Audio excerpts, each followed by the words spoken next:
Hello, friends and neighbors. Welcome to the Sunny Side of Life Bible in a Year experience. Join me each day as I read the Bible from start to finish. I'm reading from the Life Application Study Bible, New Living Translation, published by Tyndale House Publishers. I pray this daily reading will bless you as much as it does me. So let's get started. April 1st, 2 Samuel chapters 10 through 12. Sometime after this, King Nahash of the Ammonites died, and his son Hanun became king. David said, I am going to show loyalty to Hanun, just as his father Nahash was always loyal to me. So David sent ambassadors to express sympathy to Hanun about his father's death. But when David's ambassadors arrived in the land of Ammon, the Ammonite commanders said to Hanun, their master, Do you really think these men are coming here to honor your father? No. David has sent them to spy out the city so they can come in and conquer it. So Hanun seized David's ambassadors and shaved off half of each man's beard, cut off their robes at the buttocks, and sent them back to David in shame.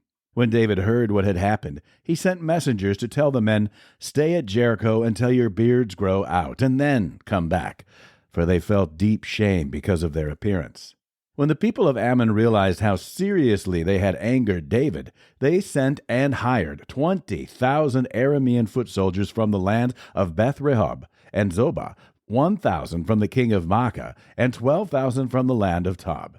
When David heard about this, he sent Joab and all his warriors to fight them.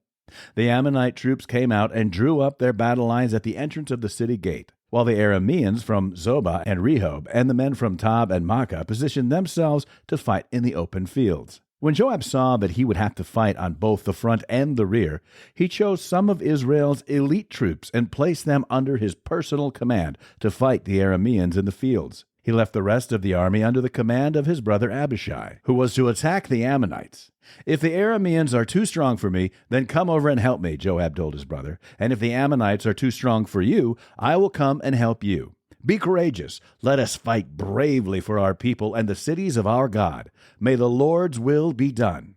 When Joab and his troops attacked, the Arameans began to run away. And when the Ammonites saw the Arameans running, they ran from Abishai and retreated into the city. After the battle was over, Joab returned to Jerusalem. The Arameans now realized that they were no match for Israel. So when they regrouped, they were joined by additional Aramean troops summoned by Hadadezer from the other side of the Euphrates River. These troops arrived at Helam under the command of Shobach, the commander of Hadadezer's forces. When David heard what was happening, he mobilized all Israel, crossed the Jordan River, and led the army to Helam. The Arameans positioned themselves in battle formation and fought against David. But again, the Arameans fled from the Israelites. This time, David's forces killed 700 charioteers and 40,000 foot soldiers, including Shobach, the commander of their army. When all the kings allied with Hadadezer saw that they had been defeated by Israel, they surrendered to Israel and became their subjects. After that, the Arameans were afraid to help the Ammonites. In the spring of the year, when kings normally go out to war, David sent Joab and the Israelite army to fight the Ammonites. They destroyed the Ammonite army and laid siege to the city of Rabbah. However, David stayed behind in Jerusalem. Late one afternoon, after his midday rest, David got out of bed and was walking on the roof of the palace. As he looked out over the city, he noticed a woman of unusual beauty taking a bath. He sent someone to find out who she was, and he was told, She is Bathsheba, the daughter of Eliam, and the wife of Uriah the Hittite. Then David sent messengers to get her, and when she came to the palace, he slept with her. She had just completed the purification rites after having her menstrual period. Then she returned home. Later, when Bathsheba discovered that she was pregnant, she sent David a message saying, I'm pregnant. Then David sent word to Joab, Send me Uriah the Hittite. So Joab sent him to David. When Uriah arrived, David asked him how Joab and the army were getting along and how the war was progressing. Then he told Uriah, Go on home and relax. David even sent a gift to Uriah after he had left the palace. But Uriah didn't go home. He slept that night at the palace entrance with the king's palace guard. When David heard that Uriah had not gone home, he summoned him and asked, What's the matter? Why didn't you go home last night after being away for so long? Uriah replied, The ark and the armies of Israel and Judah are living in tents, and Joab and my master's men are camping in the open fields. How could I go home to wine and dine and sleep with my wife? I swear that I would never do such a thing. Well, "Stay here today," David told him, "and tomorrow you may return to the army." So Uriah stayed in Jerusalem that day and the next. Then David invited him to dinner and got him drunk. But even then he couldn't get Uriah to go home to his wife. Again he slept at the palace entrance with the king's palace guard. So the next morning David wrote a letter to Joab and gave it to Uriah to deliver. The letter instructed Joab, "Station Uriah on the front lines where the battle is fiercest. Then pull back so that he will be killed." So Joab assigned Uriah to a spot close to the city wall where he knew the enemy's strongest men were fighting. And when the enemy soldiers came out of the city to fight, Uriah the Hittite was killed, along with several other Israelite soldiers. Then Joab sent a battle report to David. He told his messenger, "Report all the news of the battle to the king." But he might get angry and ask, "Why did the troops get so close to the city? Didn't they know there would be shooting from the walls? Wasn't Abimelech son of Gideon killed at Thebez by a woman who threw a millstone down on him from the wall? Why would you get so close to the wall?" Then tell him, "Uriah the Hittite was killed too." So the messenger went to Jerusalem and gave a complete report to David. "The enemy came out against us in the open fields," he said, "and as we chased them back to the city gate, the archers on the wall shot arrows at us. Some of the king's men were killed, including Uriah the Hittite." "Well, tell Joab not to be discouraged," David said. "The sword devours this one today and that one tomorrow. Fight harder next time and conquer the city." When Uriah's wife heard that her husband was dead, she mourned for him.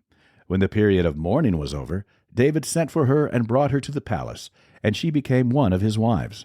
Then she gave birth to a son. But the Lord was displeased with what David had done. So the Lord sent Nathan the prophet to tell David this story. There were 2 men in a certain town. One was rich, and one was poor. The rich man owned a great many sheep and cattle. The poor man owned nothing but one little lamb he had bought.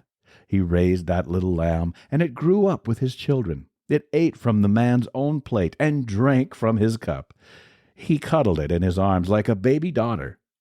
One day, a guest arrived at the home of the rich man. But instead of killing an animal from his own flock or herd, he took the poor man's lamb and killed it, and prepared it for his guest. David was furious.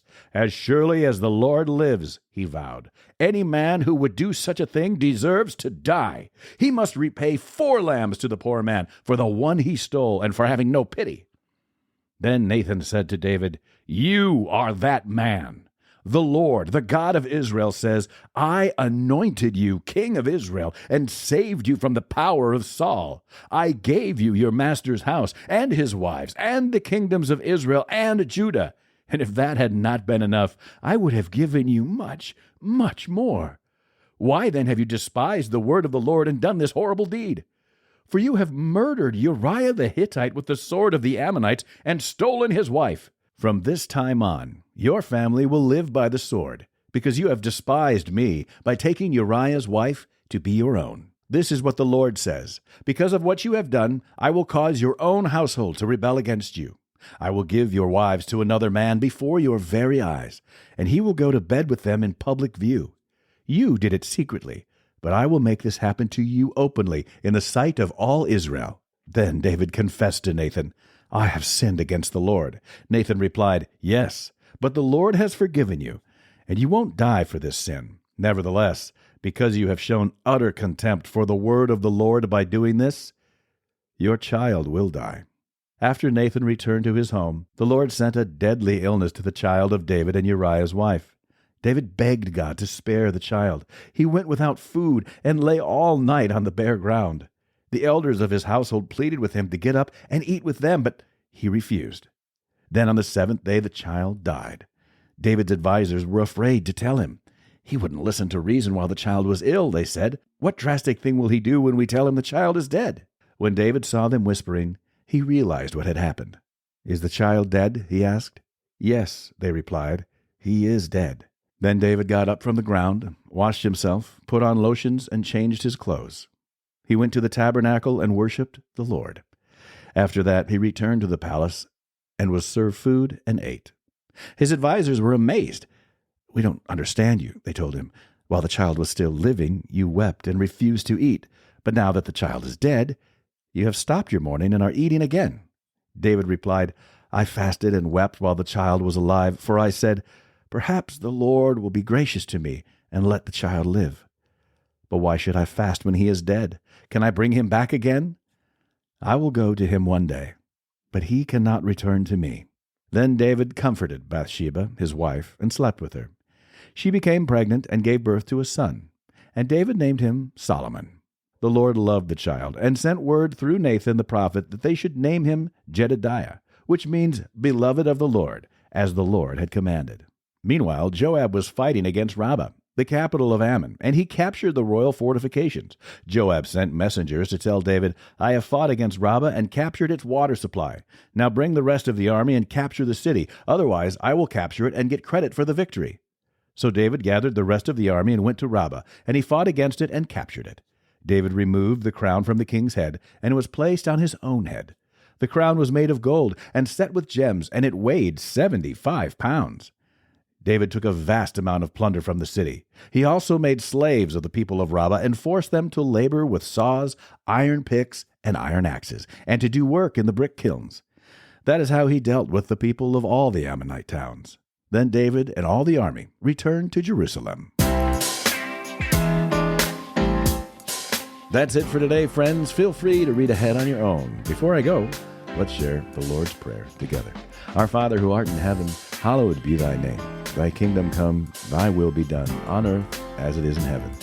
Give us this day our daily bread, and forgive us our trespasses, as we forgive those who trespass against us. Lead us not into temptation, but deliver us from evil. For thine is the kingdom, and the power, and the glory forever.